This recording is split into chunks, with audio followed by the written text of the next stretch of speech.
하나님을 사랑하는 자라는 제목으로 말씀 증거하려고 합니다. 혹 이제 아침에 이제 아마 직장 가셔야 될 분들이 많을 건데 설교가 약간 길다 싶은 분은 이제 시간 되시면 조용히 나가셔도 됩니다. 우리가 이제 일반적으로 신앙생활 어떻게 하셔요? 이렇게 이제 물으면 대부분이 답을 이렇게 하는 분들이 많아요. 저 요즘요 주일 성수 잘합니다. 저 요새 11조도 안 빠지고 꼭꼭 잘합니다. 나 요새 교회 학교 교사로도 섬깁니다. 나 연합회 회장도 합니다. 이런 식으로 나 이 건축할 때 정말 허리 졸라매고 이렇게도 했습니다. 이게 신앙생활 어떻게 합니까? 라고 물으면 대다수가 답을 외형적인 어떤 그런 섬김의 영역들을 덜먹이면서 저 신앙생활 이렇게 합니다. 이렇게 대답을 하는 경향이 많아요. 물론 그것도 신앙생활 하는 여러 형태의 한 모습이라고 할 수는 있겠죠. 그러나 신앙생활을 어떻게 하느냐 할 때 그 외적인 어떤 그걸 듣고자 함이 아니라 당신의 내면적으로 하나님과의 관계가 어떻느냐, 이게 이제 항상 본질이고 이제 중요한 영역이에요. 그래서 하나님을 얼마나 사랑하고 하나님과 지금 어떻게 친밀한 교제 관계를 가지고 있고, 그런 부분을 얘기할 수 있는 모습이 되어져야죠. 정말 중심이 하나님을 얼마나 사랑하는가, 하나님을 얼마나 가까이 하는가, 하나님과 얼마나 이렇게 친밀한가, 그게 신앙을 정확하게 표현하는 방법이라, 이렇게 이제 말할 수가 있죠. 여러분, 우리가 이제 신앙생활을 여기 계신 여러분들이 벌써 10년째, 20년째, 40년째, 5, 60년째 이렇게 이제 하고 계신 분이 있을 거예요. 자, 그럼 신앙생활의 목표점, 신앙생활의 이 방향성, 신앙생활이 종국적으로 추구하는 방향이 어디냐, 뭐냐? 이건 아니지 않겠어요? 신앙생활은 좀 하면 세례받고, 또 좀 더 열심히 있으면 서리 집사가 되고, 또 열심히 하면 안수 집사가 되고, 때로는 권사가 되고, 또 더 열심히 하면 장로가 되고, 이것은 물론 신앙생활의 교회의 하나의 이제 외적인 또 영역이라고 할 수는 있겠죠. 그러나 내가 신앙생활하는 게 방금 외적인 어떤 그 직임의 그 모습의 어떤 직분의 더 중직으로 향하여 가는, 그게 신앙의 어떤 의미로 참 방향성이라고는 할 수 없죠. 이게 그럼 신앙의 방향성이 뭐냐는 거죠. 신앙생활을 10년, 20년, 30년 할 때 그 추구점이 어디로 향하여 가는 게 바람직한 신앙생활의 방향성인가라고 할 때 이게 중요한 거죠. 항상 어떤 신앙의 목적의식을 갖고 신앙생활 하는가가 중요한 거니까요. 그게 뭐냐면 여러분 66권 성경 중에 바울의 서신이 13권인데 바울의 서신 13권 중에 로마서는 특별한 거죠. 어떤 면에서 특별하냐면 나머지 서신은 바울이 가서 세웠던 교회에 이제 교회 안에 일어난 여러 가지 문제에 대한 해답을 제시하는 방향의 서신이죠.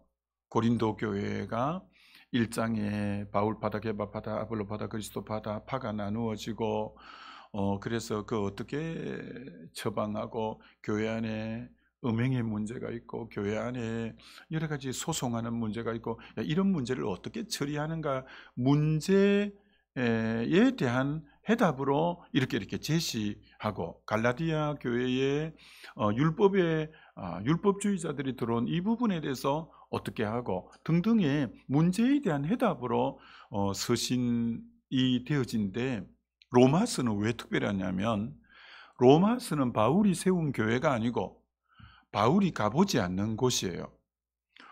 그런데 그곳에 교회가 생겼고 그곳에 이제 어떤 의미 세계의 중심이 로마서인 거예요. 근데 그곳에 이제 편지를 쓸 때는 어떤 문제에 대한 해답으로 쓴 것이 아니라 그게 세계의 중심부에 있고 또 만나보지도 못하고 얼굴도 못 본 그들이 이제 복음을 듣고 교회가 형성되어 있기 때문에 바울이 서신을 쓸 때 신경을 많이 쓴 게 복음이 무엇이라고 정확하게 이들에게는 제시를 해줘야 되겠다. 신앙의 여정에 대해서 아주 체계적으로 차근차근 내가 안 갔지만 보지 못한 이들에게 신앙생활은 요렇게 하는 거야 라는 것을 처음부터 끝까지 쫙 이렇게 어떤 의미로 로드맵을 가지고 딱 써놓은 책이에요. 그렇기 때문에 이 복음의 진수를 명쾌하게 알려면 로마서를 여러분이 보셔야 돼요.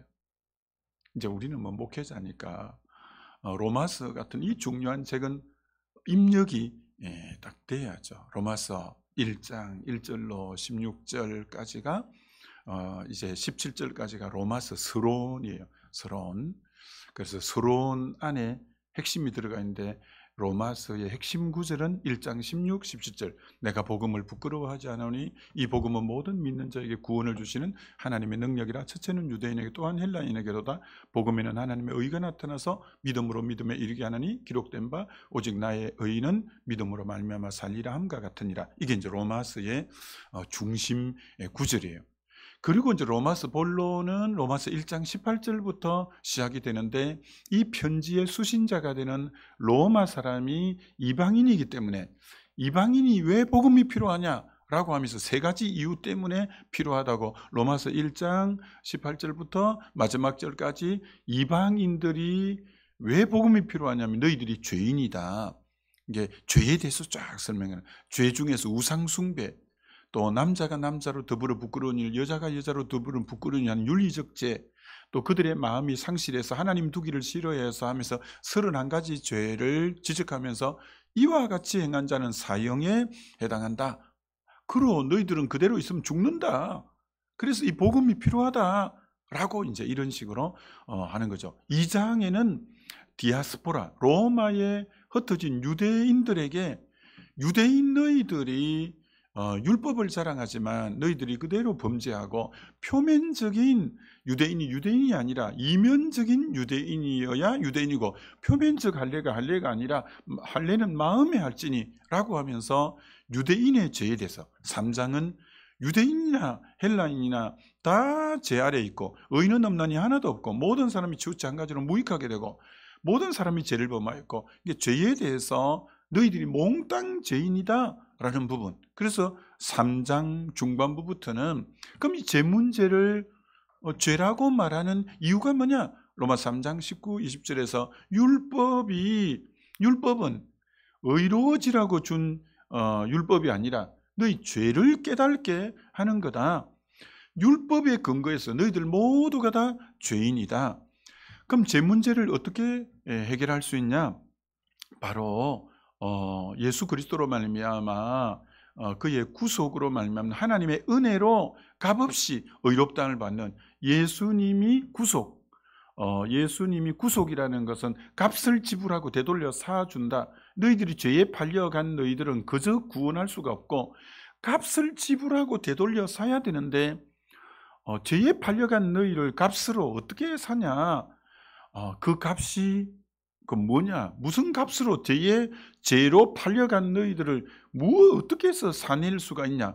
디모데전서 2장 6절에 예수 그리스도는 우리 모든 사람을 위하여 속전이 되셨나니, 속할 속자 돈전자, 예수의 피값으로, 예수님이 돈이 되셔서 어떤 의미로 피값으로 너희를 사내는 방법 외에는 다른 방법이 없다. 그래서 그의 구속으로 말미암아 하나님의 은혜로만이 값없이 의롭다는 바다. 구속과 은혜는 반대말이에요. 구속은 값을 지불하다, 은혜는 값없이 거저 받는다. 이게 값을 지불하다가 구속이고 은혜는 값없이 받는다는 건데, 너희들의 죄값은 너희들이 해결할 능력은 없다. 그래서 예수의 피값을 지불하고 은혜, 우리는 그저 자격도 없고 공로도 없지만 그저 받는 은혜로만이 구원 얻을 수 있다. 그래서 예수 그리스도의 십자가 보혈을 믿음으로 받아들일 때만이 의롭다고 받는 거지.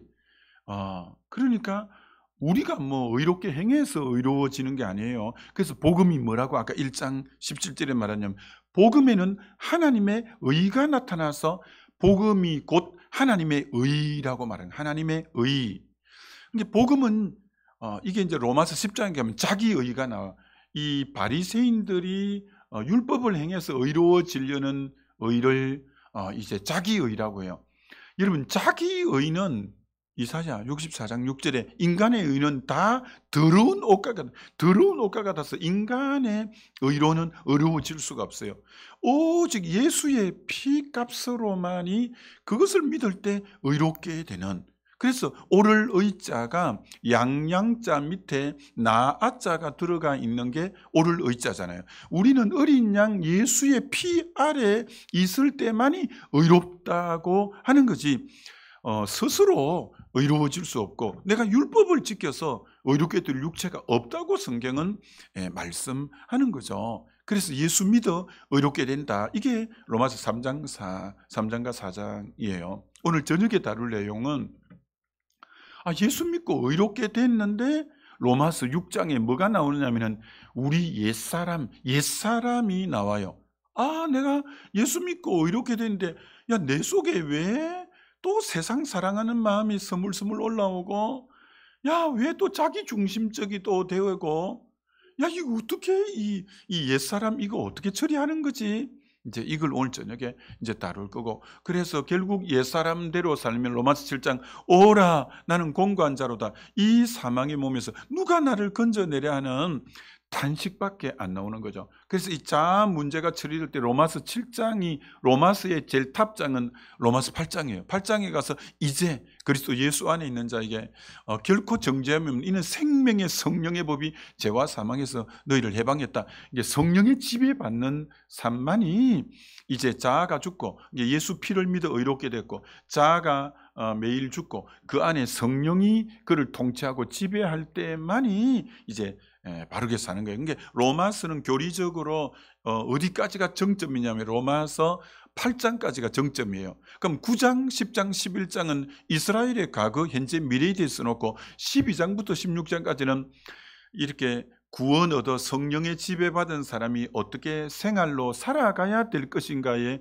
대한 부분이기 때문에 로마서는 어디까지가 정점이냐? 8장까지가 정점이에요. 자, 그럼 오늘 새벽의 설교는 하나님을 사랑하는 자인데, 그러면 이제 죄인이 예수 믿어 의롭게 된 것은 로마서 3장 4장에서 의롭게 된 거예요. 그럼 의롭게 된 우리가 자아를 처리하고 성령의 지배를 받으면 그때 로마서 8장에 이런 사람에게 붙여주는 대명사가 있는데, 그게 뭐냐?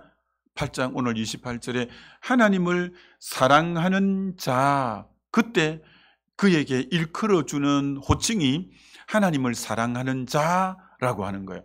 그러니까 신앙생활은 예수 믿어 의롭게 되어서 종국적으로 어디를 향해서 가는 거냐? 이제 물론 그 중간에 자아가 죽고 성령의 지배를 받고 그렇게 될 때 어떤 인격이 되느냐 하면은 하나님을 사랑하는 자가 되는 거예요. 하나님을 사랑하는 자. 그러니까 주님이 저와 여러분의 인격에서 보고 싶고 얻고 싶은 인격은 하나님을 사랑하는 자가 되는 것이 하나님이 우리에게 원하는 신앙 인격이라는 거예요. 하나님을 사랑하는 자가 되는 거. 이거 되게 중요한 거예요. 아무리 목사가, 제가 목사니까, 목사고, 목사의 경험이 많아도 그 심령에 하나님을 사랑하는 마음이 없으면 매내 대결 우바르신 하나님의 저울에 달려 가벼운 자가 되는 거예요. 여러분이 앞으로 중직이 되고 더 이제 중직이 돼도 그 심령에 하나님을 사랑하는 마음이 없으면 아무것도 아니에요. 그게 고린도전서 13장에 사랑이 없으면 아무것도 아니고 울리는 꽹과리와 징과 같은 것이니까 아무것도 아니에요. 그래서 우리의 추구점이 뭐냐? 신앙생활을 추구하는 것은 물론 이제 외적인 섬김도 열심히 해야 됩니다. 그 본질의 중심은 하나님의 그 전인격을 사랑하는 거예요. 그러니까 어느 정도로 사랑하는 거냐? 로마서 마태복음 22장 37절로 40절에 율법사가 와서 어느 계명이 제일 큽니까? 그러니까 마음 다하고 뜻 다하고 성품 다하고 힘 다해서 주 너희 하나님을 사랑하라. 이게 크고 첫째 되는 것이다 라고 하는 하나님이 우리에게 온전히 원하는 것은 이게 영어로 보면 all 마음 다 쏟아붓는 거예요. 뜻 다 쏟아붓고 해서 전 인격이 하나님 사랑하는 자가 되어 있는 것이 신앙이 추구하는 방향, 종국적으로 가져야 될 신앙 인격은 하나님 사랑하는 자가 되는 거예요. 이제 하나님 사랑하는 자로 살다 보니까 때로는 안수 집사가 되고 때로는 권사가 되고 때로는 장로가 되고 그거는 이제 그만 겉으로 오는 사역의 직임에 해당되는 거지. 본질은 하나님 사랑하는 자라는 이것을 놓치면 정말 재미없는 거죠. 신앙이 아무것도 목사라도 선교사라도 아무 재미가 없는 거죠. 하나님을 사랑하는 자. 이게 하나님은 그 사람을 흔히 연단한다. 그 사람을 광야를 통과하게 한다. 그래서 결국은 얻고자 하는 모습이 뭐냐? 하나님 사랑하는 자예요. 여러분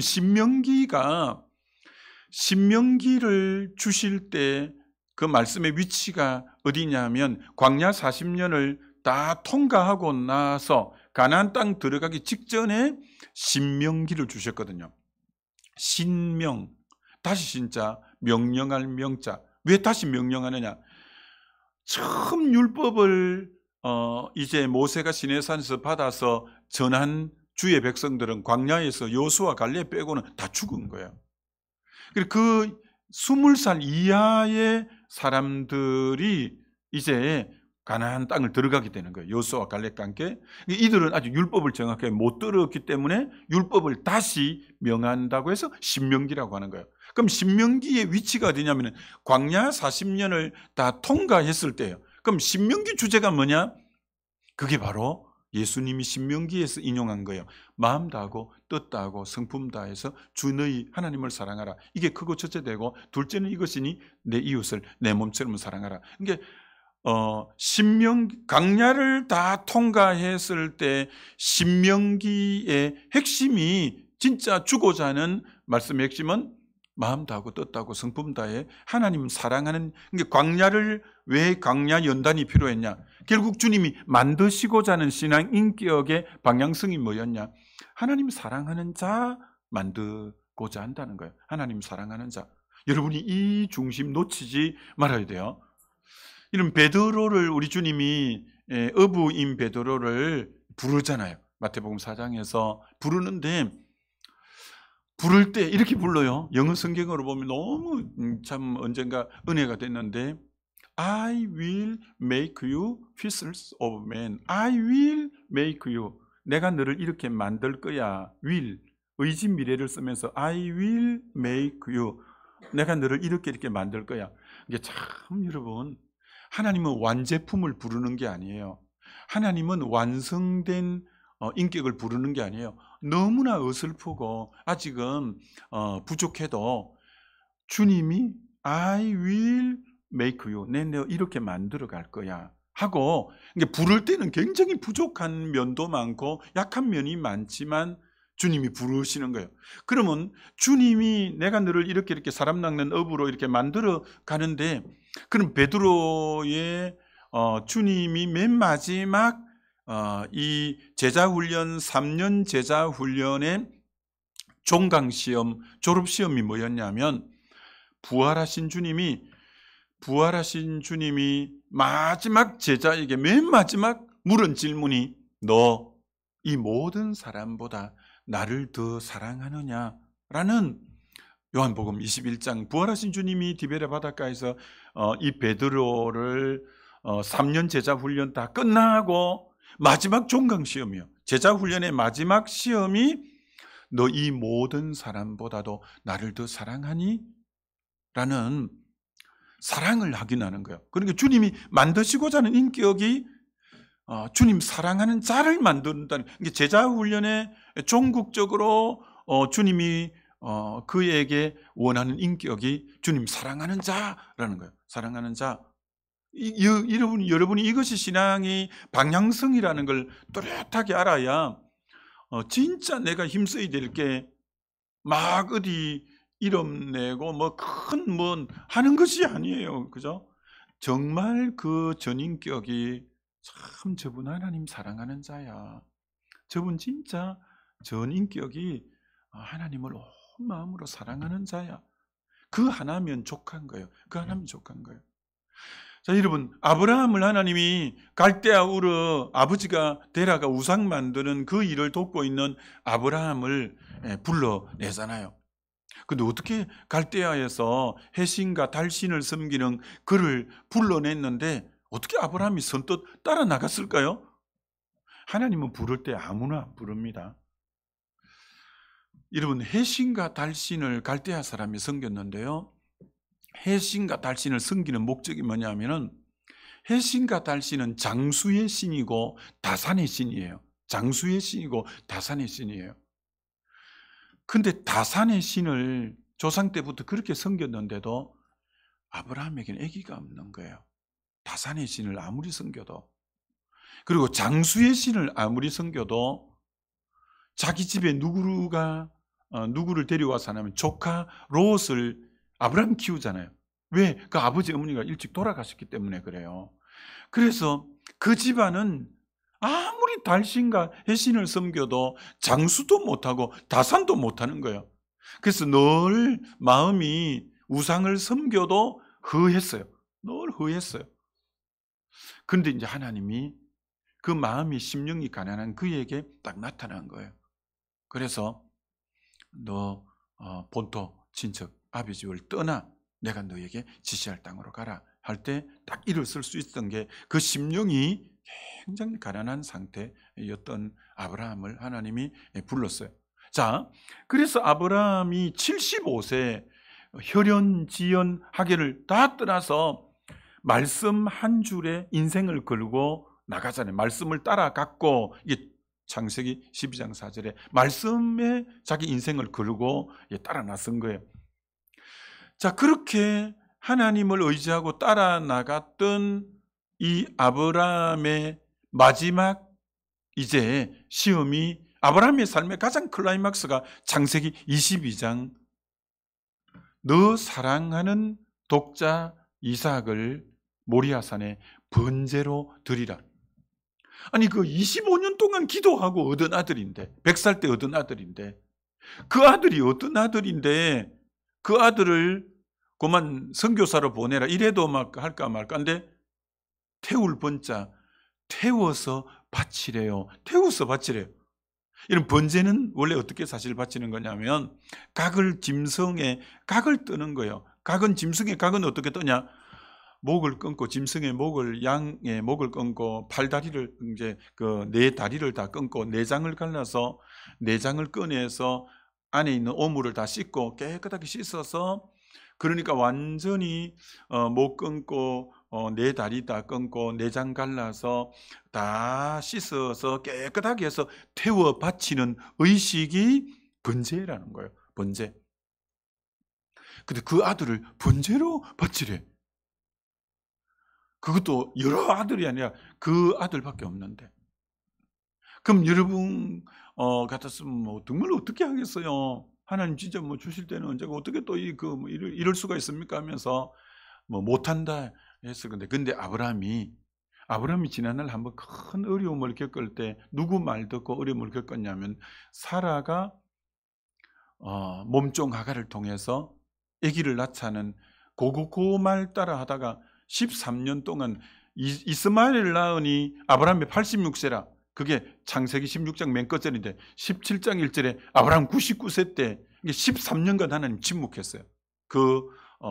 사라 말 듣고 이제 그 이스마엘 낳은 것 때문에. 그래서 이번에는 사라에게 얘기 안 했어요. 또 한번 가로막고 막 날 죽이고 가라 막 일도 살 거 뻔히 알았기 때문에 사라에게 얘기 안 하고 아침 일찍 일어나서 3일길 되는 모리아산으로 이제 이삭을 데리고 가죠. 그리고 산에 올라갈 때, 모리아 산에 올라갈 때 두 가지를 번제할 나무는 이삭이 지고, 그러면 아브라함 아버지인 아브라함이 모리아산에 올라갈 때 양손에 뭘 지고 올라갔다고 창세기 22장에 말하는데, 양손에 무엇을 지고 올라갔을까요? 칼하고 불하고. 칼은 정과 욕심을 끊으려고. 지금까지 이 아들이 얼마나 하나님이 알잖아요. 너 사랑하는 아들이라고 하잖아요. 내 사랑하는 것까지 알면서 사랑하는 아들을 바치는 그 정과 욕심을 끊으려고 칼을 가지고 가고, 불은 하나님 앞에 예배하기 위해서 번제론자 되어야 되니까 하나님과 연합하고, 우리에게는 언제나 손에 두 개가 있어야 돼요. 칼과 불이 있어야 돼요. 주님이 기뻐하지 않는 것은 가감하게 끊는 정말 이 칼, 그리고 주님 앞에는 언제나 연합하는, 분리와 연합이, 신앙은 한마디로 분리와 연합이거든요. 정말 하나님이 원치 않는 것은 분리하는 거고, 주님하고는 연합하는. 그래서 불은 연합용이고 칼은 분리용이라고요. 그걸 이제 가지고 올라가서 진짜 그 이삭을 꽁꽁 묶고 칼로 내리치는, 그거는 어떤 퍼포먼스가 아니라 진짜였잖아요. 진짜 딱 하니까 아브라함아, 아브라함아, 이제 너가 나 경외하는 줄 알겠다 하면서 하나님이 멈추고, 그래서 네 뒤를 돌아보니 순양이 수풀에 걸려 있었잖아요. 그때 최초로 나온 말이 여호와 이레, 하나님이 산에서 준비하는. 자, 그러니까 하나님이 아브라함에게 마지막 테스트한 것이 뭐냐면, 너 진짜 나 사랑하는가? 그거 점검한 거예요. 근데 그 합격한 거예요. 그래서 믿음의 조상이 되는 거예요. 그러니까 하나님이 진짜 마지막 우리에게 달아보고 싶고 테스트하는 신앙 인격이 뭐냐? 하나님 사랑하는 자가 되는 거예요. 여러분, 너무 중요한 거예요. 하나님 사랑하는 자. 여러분이 진짜 지금 신앙생활에 이 현주소에서 하나님 사랑하는 자가 되어 있는가 잘 보셔야 돼요. 신앙은 전국적으로 하나님 사랑하는 자가 되는 거예요. 베드로후서 1장에 신의 성품에 참여하라. 믿음의 덕을 덕의 지식, 지식의 절제, 지식의 이제 절제, 인내, 경건의 형제 우에 사랑을 더하라. 믿음으로 출발해서 전국적으로 어디까지 올라가는 거냐면은 사랑인 거예요. 사랑. 신앙은 믿음에서 출발해서 어디까지 올라가느냐 하면은 하나님 사랑하는 자가 되는 게 신앙의 최고의 정점이라고 할 수가 있는 거예요. 하나님 사랑하는 자가 되는 거. 그래서 여러분은 늘 수시로 점검해야 돼요. 내가 전인격으로 하나님 사랑하고 있는가. 이게 언제나 점검되어져야 될 영역이라는 거죠. 하나님이 제가 한참 성령의 이 은혜를 깊이 받고 할 때 제가 좋아하는 꽃이 가을에 이 코스모스예요. 초등학교 늘 그때는 국민학교를 했지만 새마을 운동하고 마을 그 길 옆에 항상 코스모스 심고 그랬거든요. 우리 정부 방침으로 막 그렇게 심고, 그래서 온 사방이 코스모스였고 길 좌우에. 그래서 늘 어릴 때부터 익숙하고 흔하게 보는 코스모스가 언제나 참 늘 했는데, 어느 날 코스모스를 유심히 딱 보고 있는데 하나님이 정말 깨닫게 하는 거예요. 이런 코스모스, 지금은 뭐 재래종이 여러 개 있지만 옛날 코스모스는 색깔이요, 순백색의 하얀 코스모스하고, 그 다음 조금씩 물이 들고 붉은 물이 들어서 짙붉은색에 이르기까지 코스모스 색깔이 있는 거예요. 근데 하나님 이렇게 깨닫게 하는 거예요. 신앙의 여정이 저와 같다 이러는 거예요. 우리가 죄인이었던 우리가 예수 피를 믿고 구원 얻으면 순백색에 의롭게 되는 순백색의 하얀 코스모스가 되는 거죠.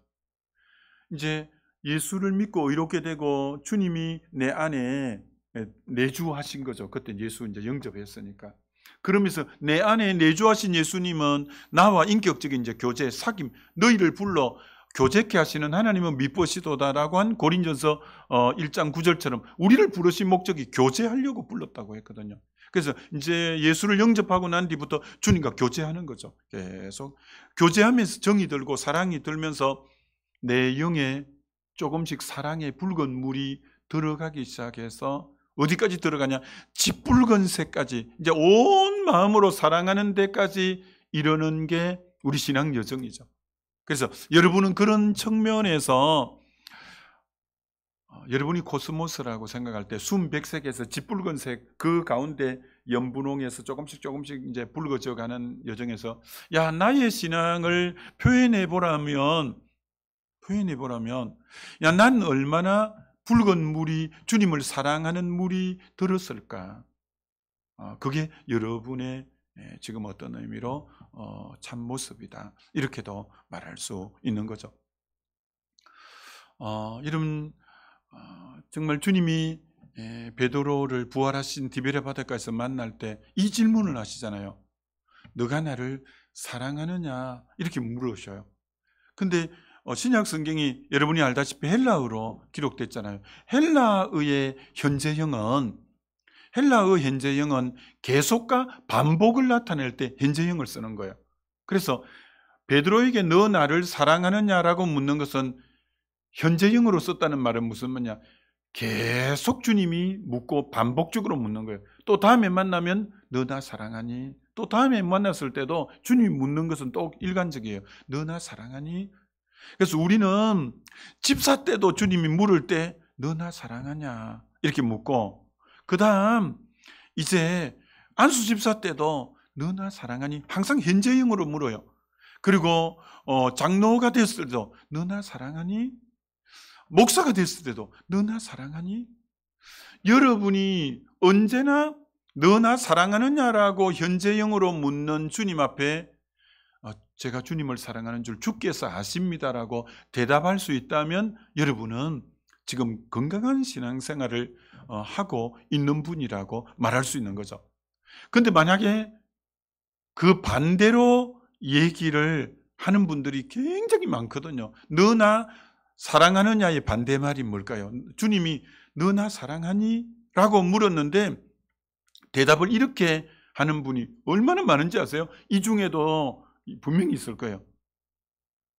나 주님 사랑한다의 반대말은 사랑했었습니다. 사랑했었습니다.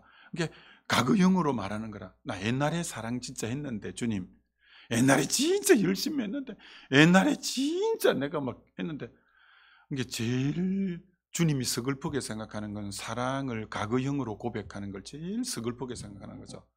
나 진짜 20대, 30대, 옛날이요. 옛날에 진짜 열심히 했는데, 그건 주님이 제일 듣고 싶지 않는, 아니, 지금 어떤 연인에게 나 진짜 옛날에 너 사랑했었는데, 그건 지금 다른 거 사랑한다는 말이지. 나 옛날에 너 사랑했었는데, 그 추억 정도밖에 안 되는 거지 뭐. 그걸 서글픈 고백 아니겠어요? 나 옛날에 너 사랑했었는데. 주님은 지금 사랑한다고 고백하는 신앙 인격의 소유자를 통해서 자기 일을 해가시는 거죠.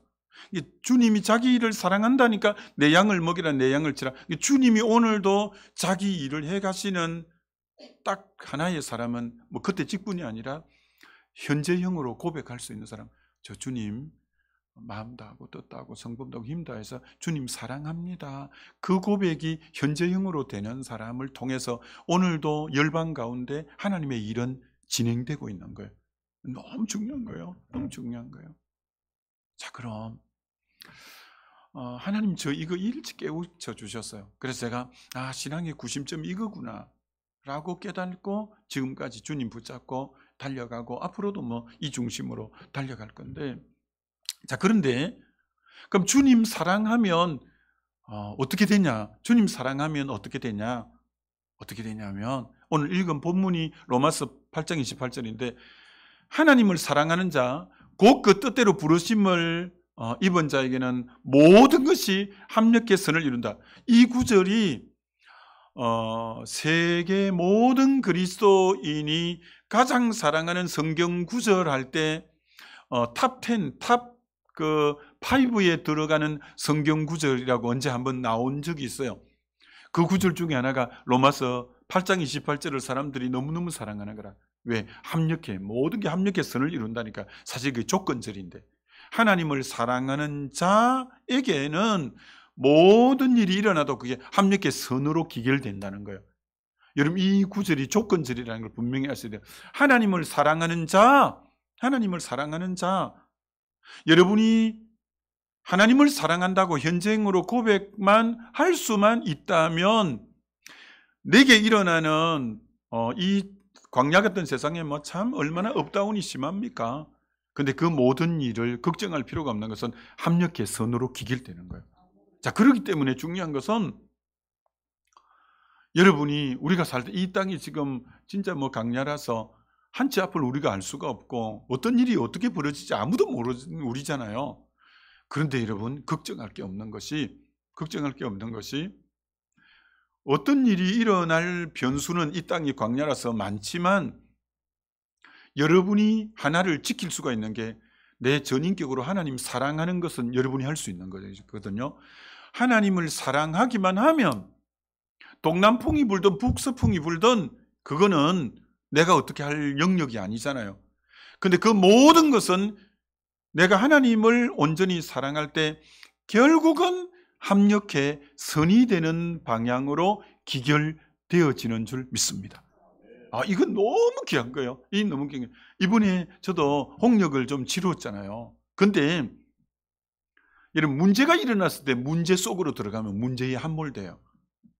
저는 전혀, 제가 원래 그렇게 가르쳤고 또 그렇게 늘 살아왔기 때문에 문제가 있으면 문제의 방향으로 뛰어가는 게 아니라 주님 방향으로 뛰어가죠.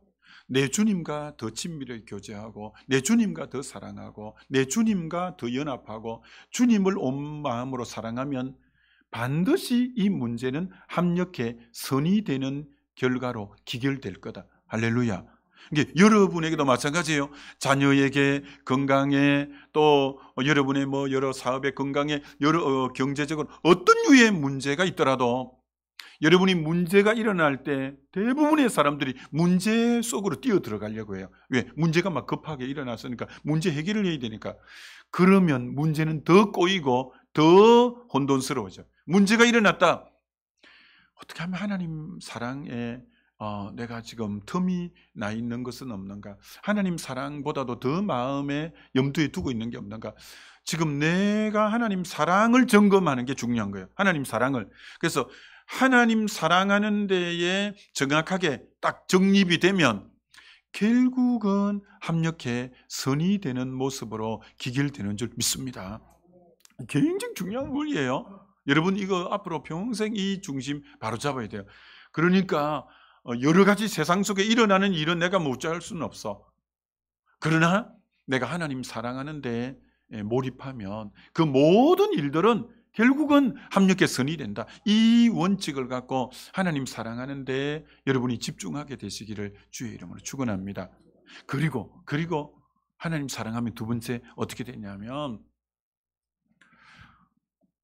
고린전서 2장 9절이 너무 중요한 구절이에요. 고린전서 2장 9절이 하나님은 자기를 사랑하는 자를 위하여 예비해 둔 것은 눈으로 보지 못하고 귀로 듣지 못하고 마음에 생각지도 못한 걸 예비해 주셨다. 이게 하나님이 누구에게 너무나 놀라운 것을 예비해 주시는데 그 앞에 누구에게 예비해 주시냐? 하나님은 자기를 사랑하는 자에게 하나님이 예비해 주시겠다는 거예요.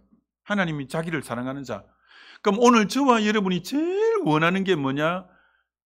주님 내 길 예비하시니 나 기뻐합니다. 여호와 이레. 이게 여호와 이레가 뭐냐면 하나님이 내 앞길을 예비하신다. 이게 여러분 앞길을 예비하시기를 여러분이 제일 갈망하잖아요. 자녀의 앞길을 예비하기를 원하고, 여러분 앞길을 예비하기 원하고, 우리 교회 앞길을 예비하기를 원하고, 우리 모두가 바라는 바람은 주님이 여호와 이레 해주시는 걸 제일 바라는 거죠. 그럼 누구에게 주님이 그 앞길을 예비하시냐? 하나님은 자기를 사랑하는 자를 위하여 예비해 놓은 것은 자기를 사랑하는 자에게 그의 앞길을 예비하시겠다는 거예요.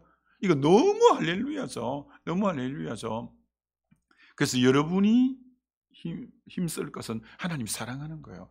하나님 사랑하면 하나님이 모든 것을 예비해 주실 줄 믿습니다. 이거예요. 그래서 아브라함이 창세기 22장에 독자보다도 하나님을 더 사랑하는 걸 증명해내잖아요. 그럴 때 여호와 이레, 하나님이 그를 위해서 예비해 주시잖아요. 그러니까 하나님은 여호와 이레라는 단어가 최초로 바로 쓰여진 게 하나님을 사랑하는 아들보다 100살 때 그것도 얻은 아들보다도 더 사랑함을 증명해낼 때 여호와 이레라는 단어는 이제 탄생하게 된 거 아니에요. 그런 것처럼 하나님을 사랑할 때 여러분의 모든 것이 하나님이 예비되어 지는 줄 믿습니다. 그러니까 여러분 이 구심점을 바로 딱 잡고 신앙생활하면 신앙생활이 절대 이 바리새적으로 외형적이기만 하고 형식적이기만 하고 그런 신앙생활 아니에요. 하나님 사랑하는데 여러분이 구심점을 딱 맞추면 사람이 딱 중심이 바로 될 수밖에 없죠. 그래서 전 지나온 걸음이 정말 지나온 걸음들이 하나님의 예비하심이 정말 너무 많죠. 너무 많죠. 너무 진짜 간증이 많죠. 그래서 제가 이제 어제도 말씀드렸잖아요. 교회가 너무 개척하고 싶어서 개척을 향해서 기도를 하는데요. 개척항에서 이제 막 기도하는데, 제가 이제 부산에서 처음 이제 전도사 생활을 하는데, 그 전도사 생활하는데, 거기에 부목사님이 있고, 전사님들이 또 부목사 2분이 있고, 전사들이 몇 분 있고 한데, 제가 이제 맨 막내였어요, 막내. 근데 난 너무 개척하고 싶어서 틈만 나면 그 본당에 올라가서 하나님 개척의 길을 열어주세요. 개척의 길을 열어주세요. 이 기도하고 있을 때요. 근데 그 사무실에 앉아있는데 전화가 따라락 왔는데 누구에게 전화가 왔냐? 부산에서 지금 목회하시는 이정열 목사님이 선임 부목사인데 자기 형님이 대구에 이제 목회하고 계신데 우리 이 목사님에게 전화가 따라락 와서 동생아, 형님 왜 그러세요?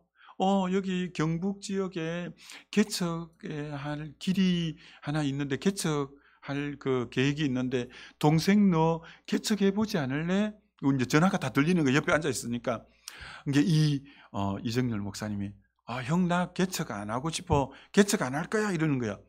그러니까 옆에 신 목사님이 있었어요. 신 목사님이 한번 우리 이 목사님이 있다가 한번 해보려는 게 난 개척 안 할 거야. 주 전도사가 있어요. 전사님이 아니 그럼 난 이제 안 할 줄 알고 넌 안 할 끼지 내보고 막 이러더라고. 저가 좀 해보면 안 될까요? 그게 저한테 왔어요. 전후의 시체를 넘고 넘어 막 나한테 왔어요. 여러분 주님 사랑하면 하나님이 예비해 주시는 줄 믿습니다. 그래서 그 개척 티오가 세상에 정말 계획에도 없던 그 개척의 길이 나에게 열린 거예요. 그래서 이제 하여튼 흥에다가 개척을 했잖아요. 세상에 그 흥해라는 지금이 우리 여기 이제 말씀하시는데 흥해가 지금 10만이 된대요. 우와, 그때 3만인데 지금 다 줄어드는 방국에 세상에 흥해는 진짜 이름을 잘 지대 흥해가 잘 되고 있는 건데 하여튼 그런데 세상에 흥해에다가 읍에다가 교회를 개척했는데 세상에 하나님이 나 때문에 뭘 세워줬냐면 한동대학을 세워주신 거예요. 하나님이 참 고맙긴 고마우시다. 여호와 이래로 어떻게 기독대학 그것도 너무너무 좋은 대학을 옆에다가 떡 세워주신 거예요. 세워주신 거예요. 그래갖고 그 한동대 교수님들 비롯해서 학생들이 뭐 왕창 나왔잖아요. 전 그리 된 것처럼 여러분, 하나님이 예비하시면 정말 뭐 상상할 수 없어요. 근데 하나님이 또 포항에 극동방송이 들어오게 해서 극동방송 설교를 어떻게 하게 됐냐면, 그때 이제 지금 미국 가 계신 그 정준원 지사장이 이제 극동방송에 참여를 시키려고 적은 교회도 순서적으로 돌아가면서 아침 조회할 때, 직언회를 할 때 한 분씩 와서 설교를 30분 예배 가운데 15분 설교를 해달라고 모든 교회를 그만 동참시키려고 부르는 상황이었어요. 그래서 우리도 뭐 특별해서 부르는 게 아니고 순서적으로 부르다 보니까 우리도 이제 저도 부르게 된 거예요. 그래서 저는 뭣도 모르고 극동방송에 떡 찾아가서 그 이제 15분 설교를 해야 되는데 찬송이 들어가고 기도가 들어가고 강구가 들어가고 뭐 다 해야 되니까 설교 시간은 30분만 직원들이 예배 드리고 다 또 방송 자기 코너에 들어가야 되기 때문에 설교는 15분이에요. 그래서 15분을 딱 설교를 했는데 다 마치고 이제 이 PD들은 전부 자기 이제 코너에 들어가고 지사장이 차를 한잔 하는데 그분이 이러는 거예요. 목사님 설교를 우리 방송에 좀 내보내면 어떻겠습니까? 근데 내가 어디 들은 풍을이 있어. 극동방송에 설교가 나가면 헌금을 많이 해야 된다는. 근데 이제 개척교회고 아직 헌금 그렇게 할 여력이 안 되는데 내가 얼마나 믿음이 적었냐면, 우리 아직 헌금할 돈이 없는데요. 내가 참 이렇게 얘기했어요. 헌금할 돈이 없는데요 했더니 나보다 훨씬 믿음이 좋아. 그 지사장이 이렇게 말한 거예요. 헌금 걱정 안 해도 됩니다. 헌금은요, 교회 부흥하면 그때 그만 형편되면 조금씩 하시면 된다고. 나보다 훨씬 믿음이 좋더라고. 그래서 아멘. 또 공짜는 또 뭐다도 먹는다는 것처럼 나중에 뭐 또 하면 된대. 그래서 그 내보내자고 해서 누가 난 사실 방송 설교 나오는 것은 위대한 목사님들, 그때만 해도 개척할 때니까 제일교회, 기쁨의 교회, 중앙교회 이런 교회들이 하늘처럼 모여졌잖아요. 와, 그런 교회 목사님들만 방송 설교하는 줄 알고, 그런 데는 나는 방송 듣는 자였지 하는 자라고는 생각도 못했잖아요. 야, 어떻게 방송도 다 나올 수 있냐? 우와, 대단하다. 우와, 어떻게 방송도 다 나오나? 우와, 맨날 이렇게 이제 동경하고 난 늘 열심히 들어주는 것만 해도 내가 할 일이라고 그렇게 생각했잖아요. 그런데 이분이 방송에 설교를 내보내자 해서 정말 분에 넘치는 거. 그런데 아무나 나갈 수도 있는 것도 아닌 것 같았는데, 그래서 그 방송이 나가고부터 하여튼 그 하나님이 역사하신 것처럼, 하나님이 여러분 예비하신 것은 그 당시 교회가 얼마나 빨리 성장을 했냐면, 어디 지나가다가 우리 상가 2층에 이제 30분 홀에서 빌려서 예배를 드렸으니까 조립식이라도 예배당을, 어디 조립식 예배당도 있잖아요, 땅에다. 와, 나 진짜 좋겠다. 어떻게 저렇게 자기 건물을 갖고 예배를 다 드리냐. 우와, 대단하네. 그 다음에 어디 백돌 건물이라도 어디 자기 땅에 예배당 지으면, 우와, 어떻게 저런 교회덕도 다 가질 수 있냐. 이제 상가 건물이니까 그 부러운 거예요. 그래서 이렇게 좀 큰 예배당이 우와, 어떻게 잘났으면 저런 예배당도 가질 수 있나. 근데 어떻게 되냐면 점차 우리 교회가 커지니까 이것도 우리 교회보다 적고 이것도 적고 이것도 적고 계속 그렇게 되는 거예요. 이제 보면서 옛날에 전부 꿈으로 동경했던 그 교회들이 다 몇 년 지나니까 우리 교회보다 적어져 있고 우리 교회보다 적어져 있고, 와, 이런 거예요. 그러니까 참 하나님의 일하심이 이 완전히 파노라마처럼 이렇게 참 보여지곤 했었는데요. 자, 여기 중요한 것이 하나님 사랑하면 하나님이 예비하시는 거예요. 예비하시는 거예요. 그래서 여러분들이 지금 굉장히 다들 하나님이 내 삶이 이렇게 예비했으면 좋겠다는 바람들은 많을 거예요. 그럼 그 바람은 하나님이 하실 영역이니까 여러분이 궁극적으로 추구해야 될 것은 주님 사랑하는 거예요. 사랑하는 거. 이 사랑하는데 집중하는 것이 너무너무 필요하다는 거예요. 세 번째, 주님 사랑하면 합력해 선이 되고, 주님 사랑하면 주님이 예비하시고, 세 번째, 주님 사랑하면 주님이 내 양을 먹이라, 내 양을 치라면서 주의 양떼를 몰아주는 거예요. 중요한 거예요. 우리 김태호 목사님, 주님 사랑하면 내 양을 먹이라, 내 양을 치라고 하나님이 이 포항 땅에 있는 양떼들을 전부 우양우해갖고 주님 동행하는 교회로 가라고 하시니까 우리 김태형 목사님과 우리 여기 모든 성도님이 모든 초점은 주님 사랑하는데 온 마음을 쏟으면 주님이 여호와의 눈이 온 땅을 두루 감찰하시나니 전심으로 자기를 향하는 자를 주님이 아시잖아요. 그에게 자기 양떼를 보내는 거예요. 내 양떼를 여기 보내면 잘 이제 책임져 주겠다 하는데 주의 양떼를 맡기는 거죠. 주의 양떼를. 그러면 몰아 주는 거예요. 흥에 있을 때도 하나님이 몰아 주었어요. 포항교회 있을 때도 몰아 주었어요. 난 정말 촌놈이고 그런데 서울 갔을 때도 하나님이 몰아 주셨어요. 그래서 우리 은평구에 우리 은평성결교회가 아마 어느 구에서 서울에 구가 많잖아요. 서대문구, 종로구 여러 군데 성결교회가 그 구에 제일 큰 교회가 우리 교회예요. 다른 구에는 다 보통 장로교회가 크잖아요. 보통 감리교회가 크잖아요. 근데 은평구에는 은평장로교회, 은평감리교회가 있지만 우리 교회에 아마 거의 반밖에 잘 안 될 거예요. 그 정도로 은평성결교회가 은평구에서는 독보적으로 큰 교회가 하나님이 되게 해주셨어요. 그러는 것처럼 사랑하면 하나님이 양떼를 보내요. 그렇게 부흥이라는 이거는 결과물로 하나님이 주시는 하나의 선물에 불과한 거고 우리가 궁극적으로 추구해야 될 것은 하나님 사랑하는 거죠. 하나님 사랑하는데 마음을 쏟는 거죠. 마음을. 그러니까 여러분이 그럼 하나님 사랑하는 게 이게 사랑이 약간 추상 명사처럼 이게 손으로 가늠하기가 힘들잖아요. 내가 어느 정도 사랑하지?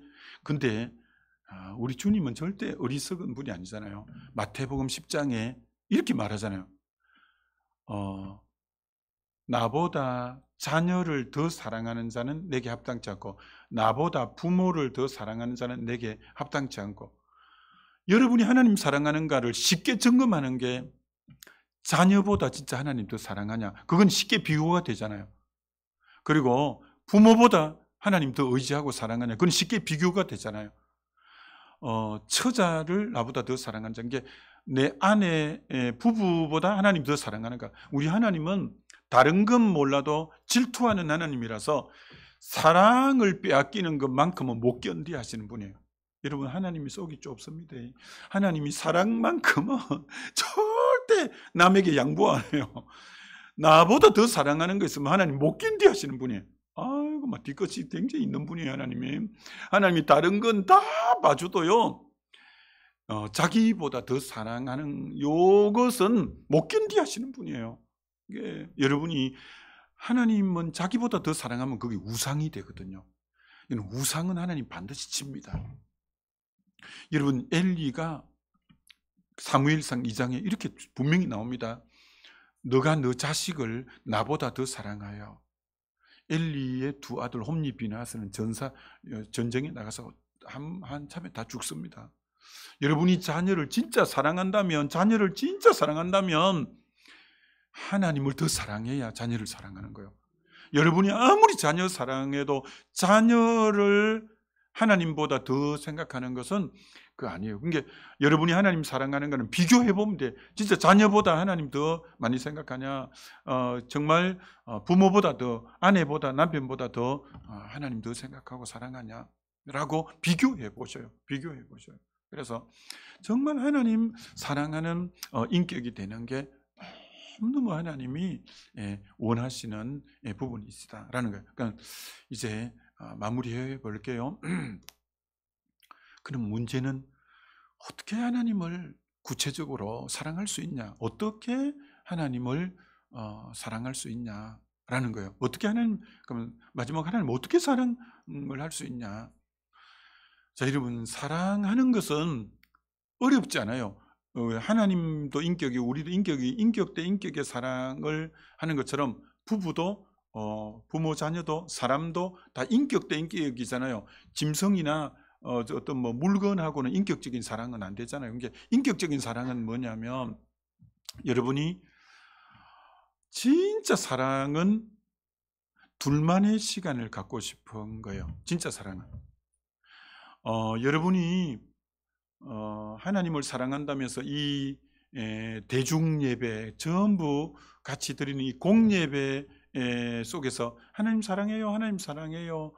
그것도 하나님 사랑하는 표현이 분명히 맞죠. 그러나 진짜 하나님을 사랑하면 하나님과 은밀한 골방에서 둘만의 시간을 갖고 싶은 거예요. 둘만의 시간을 갖고 싶은 거예요. 믿음, 성경에 나오는 믿음의 거장, 역사 속의 믿음의 거장치고 주님과 둘만의 깊은 시간을 갖지 않는 사람이 어디 있어요? 어디 있어요? 사랑하면 둘이만 있고 싶은 거예요. 아니, 사랑 안 해봤어요. 사랑하면 둘만이 있고 싶어요.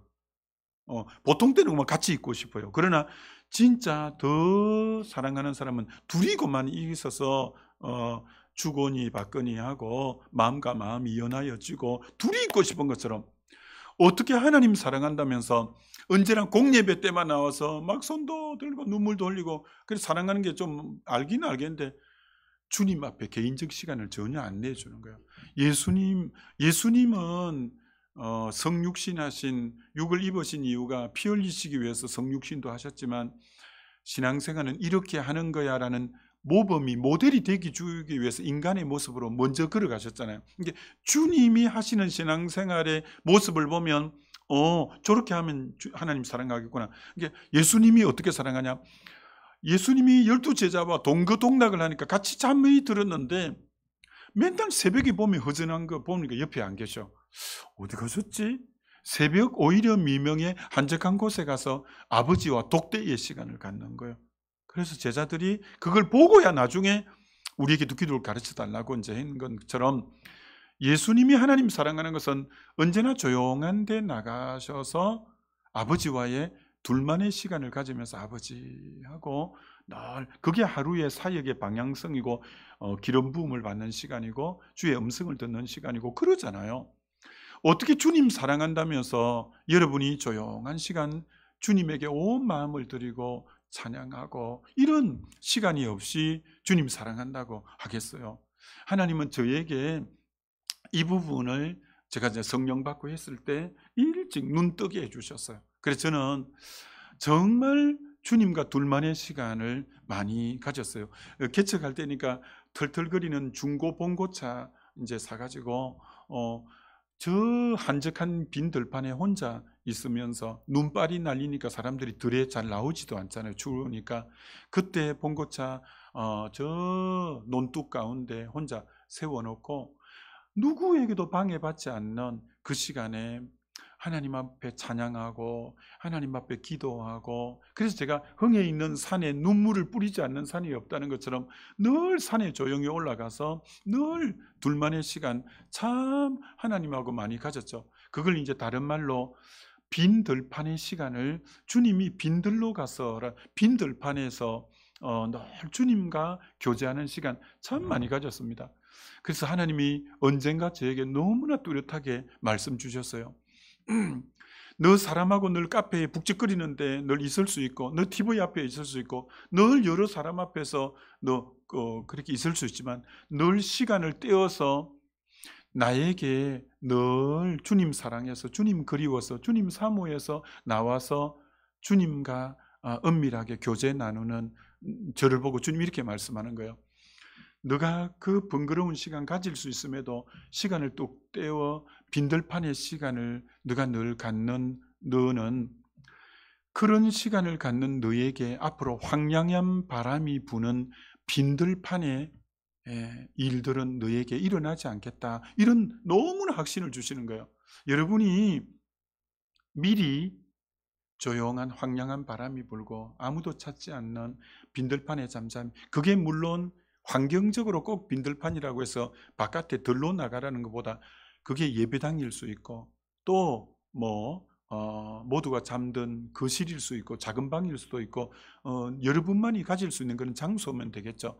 그래서 거기에서 마음껏 찬양하고 기도하고 하는데, 주님이 언젠가 저에게 너무 뚜렷하게 너가 나 사랑해서 늘 그렇게 빈들판에 있다면 너 인생에 황량한 바람이 부는 빈들판의 시간은 오지 않게 하마.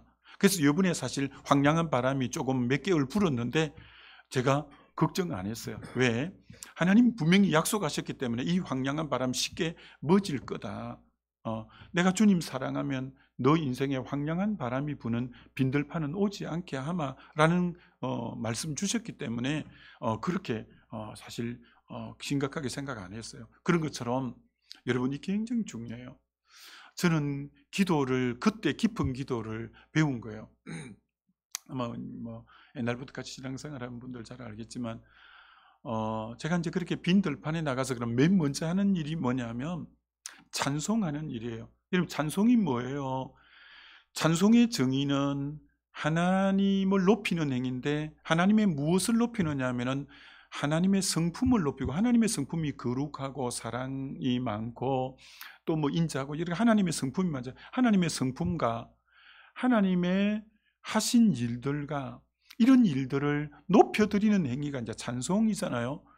그래서 제가 조용한 자리에 나가서 기도할 때 되면 그 하나님의 하나님 되심에 대해서 심령 깊은 곳에서 높여드리고 송축하고 싶은 마음들이 물밀듯이 이렇게 올라오잖아요. 하나님의 하나님 되심에 대해서 내 온 중심이 그분을 높이고 싶은 마음이 넘치잖아요. 그래서 정말 심령 깊은 곳에서 우러나는 마음으로 하나님을 향한 찬송을 들은데 어떤 찬송을 많이 했냐면 우리 옛날 알파고사 할 때 한 분들은 다 알겠지만 그때 제가 이제 CCC 활동할 때 많이 불렀던 찬송이 딱 떠오르는 거예요. 주 내 맘에 오신 후에 주 날 인도하시네 주께 내 맘 드린 후에 더욱 섬길수록 더 귀한 주님 더욱 섬길수록 더 귀한 주님 더욱 사랑 막 찬송을 부르며 하나님의 사랑이 물밀듯이 밀려와서 감격에 겨워서 찬송을 이어가지 못할 때가 너무 많죠. 하나님의 그 사랑이. 그래서 나중에 깨달았어요. 시편 22편 3절에 이스라엘의 찬양 가운데 거하시는 주여. 찬송할 때 주님이 임재하시는구나. 찬송할 때마다 주의 임재가 너무 물밀듯이 밀려왔어요. 그러면 제가 기도하러 갈 때 무슨 기도 했겠어요? 처음에는 개척할 때 뭐 성도가 없으면 사람 뭐 보내주시고 일꾼을 보내주시고 이런 기도 해야 되잖아요. 아니요. 성령이 로마서 8장에 성령이 말할 수 없는 탄식 가운데 하나님 뜻대로 우리를 위해서 기도해 주시는 분이 성령이시잖아요. 그럼 나는 뭐 그런 현실적인 문제 갖고 기도하러 갔는데 찬송해서 성령이 임재하다 보면 내가 생각지도 않은 걸 성령이 기도 제목으로 생각나게 하는 거예요. 그럼 막 그 성령의 주시는 마음 갖고 하나님을 이렇게 찬송하잖아요. 그렇게 찬송하다가 감격해서 울다가 또 찬송하다가 그러면 주님이 또 너무 주님을 찬송하고 싶어 못 견디거든. 그럼 그때 또 불렀잖아요. 나의 사랑 나의 생명 나의 예수님 영원토록 정성 다해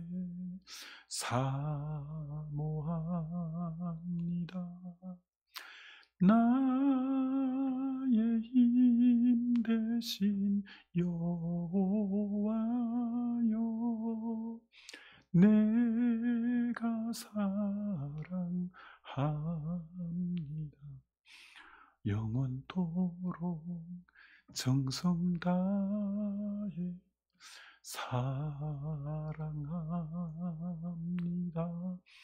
이 찬송을 부르면 얼마나 물밀듯이 주의 임재와 사랑이 홀로 넘쳤어요.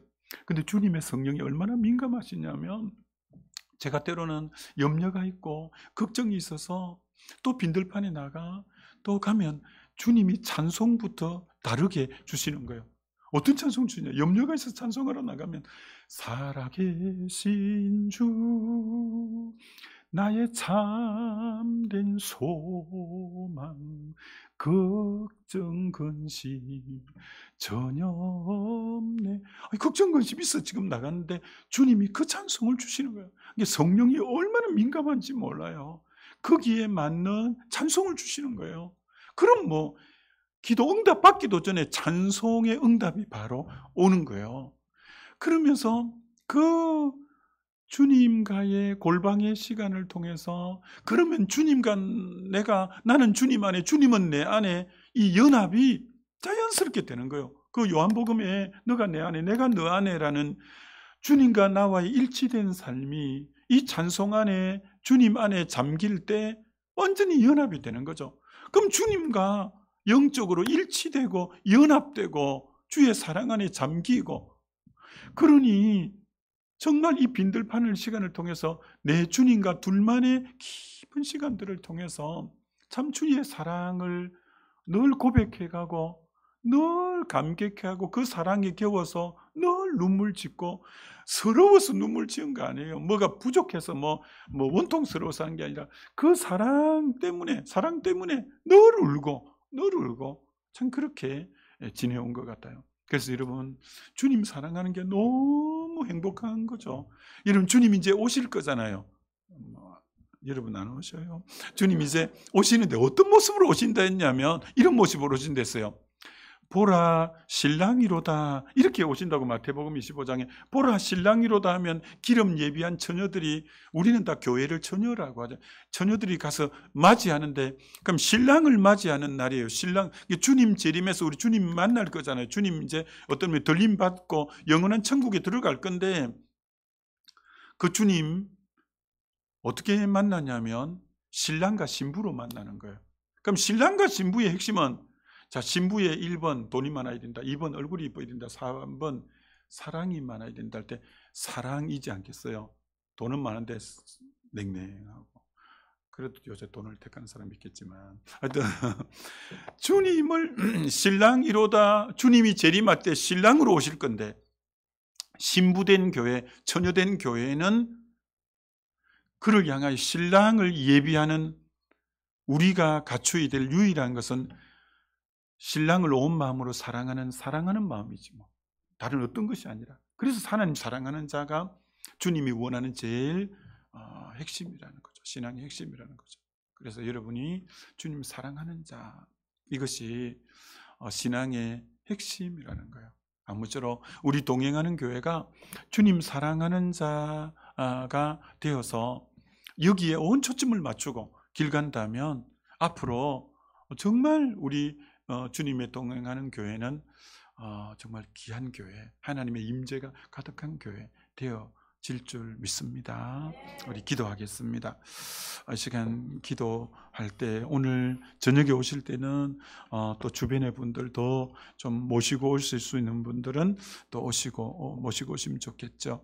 자, 우리 오늘 이 시간 기도하면서 자연스럽게 이제 집으로 돌아가실 건데, 정말 신앙의 궁극적인 목적이 하나님 사랑하는 건데, 내가 얼마나 하나님 이 구심점의 이 방향을 하나님 사랑하는 데 초점을 맞추고 달려왔는가, 주님과 둘만의 시간들 얼마나 가지면서 왔는가, 내가 정말 내 앞길을 예비해 주길 그렇게 바라였으면서, 합력해 선이 되길 그렇게 바랬으면서 진짜 주님 사랑하는 데는 소홀하지 않았는가 생각해 보면서, 하나님 정말 주님 사랑하는 자로 앞으로 목적을 거기 두고 살겠습니다 결단하면서 우리 주여 한번 부르고 우리 같이 기도합니다. 주여.